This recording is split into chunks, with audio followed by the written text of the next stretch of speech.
KSI, the iconic British YouTube superstar, has graced the WWE universe with his presence on the latest episode of Smackdown, which originated out of Dallas, Texas overnight in what was a stellar and bumper show which involved the likes of Roman Reigns, Cody Rhodes, The Rock, and Seth freaking Rollins closing out the show to an absolute raucous and thunderous ovation. But what indeed was KSI doing on the latest episode of Smackdown? Well, let's find out and see what he was doing there.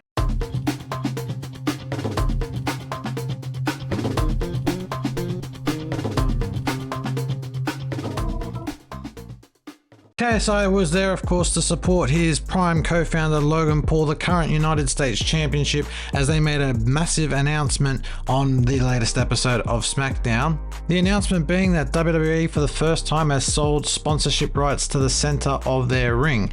Now, on Friday, WWE announced a record-setting pact with Logan Paul and KSI's Prime Hydration beverage brand to become the wrestling entertainment company's exclusive official hydration drink partner and the first partner to ever appear on the center of the WWE ring. With the deal, WWE is following the playbook of UFC, now its corporate cousin under TKO Group, formed last year in a merger engineered by UFC owner Endeavor.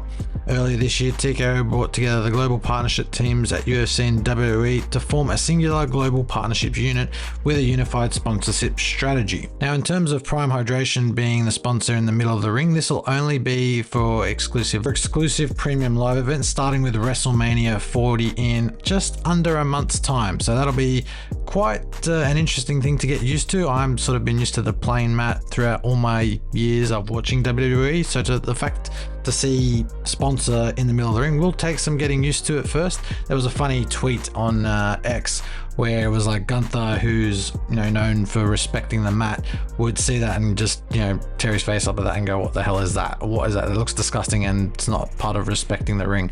But anyway, it's a massive deal for both Logan Paul and KSI, and unfortunately for KSI, he was on the wrong end of Randy Orton, the Viper, who slithered out from underneath the ring to RKO KSI into the mat. And to be fair, for someone who obviously hasn't done much wrestling, KSI took that RKO pretty well, but unfortunately he was an unfortunate pawn. Current rivalry between Logan Paul and Randy Orton, which initiated at Elimination Chamber when Logan Paul knocked out Randy Orton with brass knuckles. That is what KSI was doing on the latest episode of Smackdown, and I think him and Logan Paul will see this as a very successful deal for both them and WWE in the future. As I mentioned, this was a stellar and bumper crowd in Dallas, Texas. It was also a sold-out crowd, and there's a very good reason for that. It's because Dwayne "The Rock" Johnson, Roman Reigns, the current WWE Universal Undisputed Champion, were both on SmackDown, but so were the American Nightmare, Cody Rhodes, and the World Heavyweight Champion, Seth freaking Rollins. Now, Roman Reigns and The Rock pretty much reiterated what they had said the previous week on SmackDown, which for those of you who didn't tune into SmackDown was effectively this. As everyone knows, Cody Rhodes will face Roman Reigns in the main event at WrestleMania 40 Night 2. However, The Rock has tried his best to get into that and insert himself in some capacity into that match.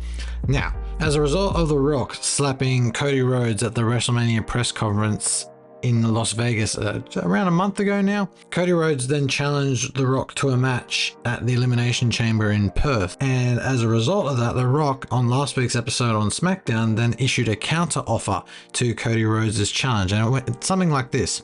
Effectively, The Rock proposed a tag team match of him and Roman Reigns against Cody Rhodes and what he calls the walking emoji in Seth freaking Rollins. Now, the outcome of this is if Seth Rollins and Cody Rhodes beats Roman Reigns and The Rock, then Cody's championship match against Roman Reigns will be free of the bloodline. They won't interfere, they won't get involved, no nothing. However, if Seth and Cody lose that tag team match on the opening night of WrestleMania, then it's what's in The Rock's words known as bloodline rules. So this will mean anything from the bloodline interfering to using weapons, chairs, pretty much almost like a no holds barred, but just with the bloodline running amok. Now, I think Cody will sort of have this in the back of his mind, and there'll be like a plan in place to sort of have some help on his side as well, not just Seth freaking Rollins. There has been some murmurings on the internet, maybe John Cena, Sami Zayn, Jey Uso, Kevin Owens, or maybe a certain Texas rattlesnake by the name of Stone Cold Steve Austin. WrestleMania is going to be nuts this year, whatever happens, but that's effectively what's happening. Now, on this this latest episode of Smackdown, The Rock and Roman came out, pretty much talked down the Dallas crowd, and was pretty much reiterating what he had said the previous week.